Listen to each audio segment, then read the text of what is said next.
Quand tu fais un reportage sur la famille Kadji, il y a même moins de Bamileke que des autres tribus.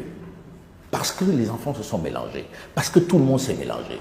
Mais dès que tu dis le mot Kadji, Bamileke. Et c'est dans toutes les tribus. Tu vas chez les Bassa, tu trouves les Bamileke, tu trouves les Bétis, tu trouves, etc.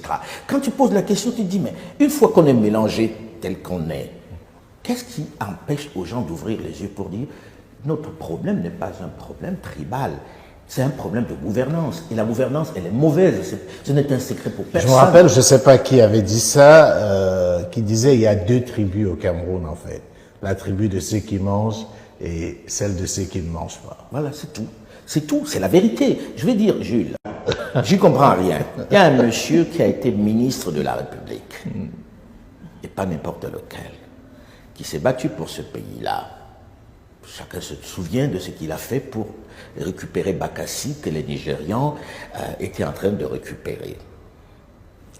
Qui un jour est opposant. D'un coup, il est devenu le diable.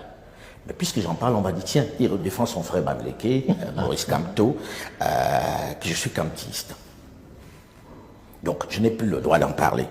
Mais est-ce qu'il n'y a pas quelque chose d'absurde qu'on soit en train de débattre de la candidature d'un homme qui a déjà été candidat par ailleurs?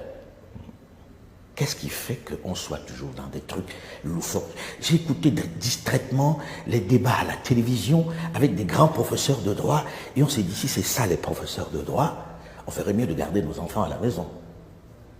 La vérité, elle est simple.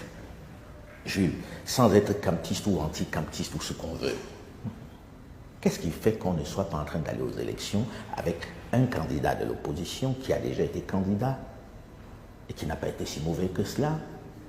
Et puis, le président de la République, si on veut, et ça se joue sur le terrain. Moi, si je parle de ça aujourd'hui, c'est que moi, ma plus grande crainte, c'est les morts et les arrestations qu'il va y avoir. On pourrait en faire l'économie. On pourrait en faire l'économie. Et personne ne se soucie de ça. Or, je n'ai jamais vu dans ces morts dans la rue les enfants des ministres ou les enfants des autres. C'est toujours ceux qui, à côté, sont ceux qu'on envoie comme chair à canon. La vérité aujourd'hui, c'est que pour moi, si on me demande mon avis, mais je suis rien, hein. Je le dis tout de suite à ceux qui vont commencer à s'agiter, je ne suis pas grand-chose, et je ne représente rien, et je n'ai même pas le droit de voter dans ce pays-là. Mais la vérité, c'est que laissons que tout le monde aille aux élections, que tout le monde aille aux élections, et puis on va avoir les résultats. Il y a déjà été, le pays n'a pas brûlé. Laissons-le aller aux élections, tout simplement, comme d'autres. Cabral Libi, je ne sais pas si mon ami Joshua Ozi, que toutes ces personnes aillent aux élections, et puis ça se joue là-bas. Arrêtons avec ce faux juridisme. Nous utilisons des textes qui ne sont même pas les nôtres, dont nous avons hérité, qui ne correspondent pas à une réalité de chez nous. Et ça, c'est notre débat de toujours. Bien sûr. Et nous en devenons les gardiens. C'est devenu un dogme où on ne se définit que par rapport à la connaissance qu'on a de ces documents, ces gros documents qui nous concernent. J'estime qu'à un moment donné, il faut savoir s'en aller. Tout simplement. Maintenant, il y a un autre débat, et je pense que toi et moi, je t'ai déjà fait cas de ça, c'est que il faut aussi que dans les oppositions, on donne une alternative de sortie aux gens. Quand vous dites, il faut qu'il s'en aille en disant, il va rendre gorge, pourquoi vous voulez qu'il s'en aille? C'est ça la question. C'est que, est-ce qu'on ne devrait pas avoir une opposition plus courageuse pour aller lui dire, ne t'en fais pas, on va... Mais c'est ce que Maurice Kamto a fait à Paris. Dans son meeting à Paris, il a clairement dit, lui, président, il s'engage à protéger le président Biya et sa famille. Il ne lui arrivera rien. Il a dit qu'il est prêt.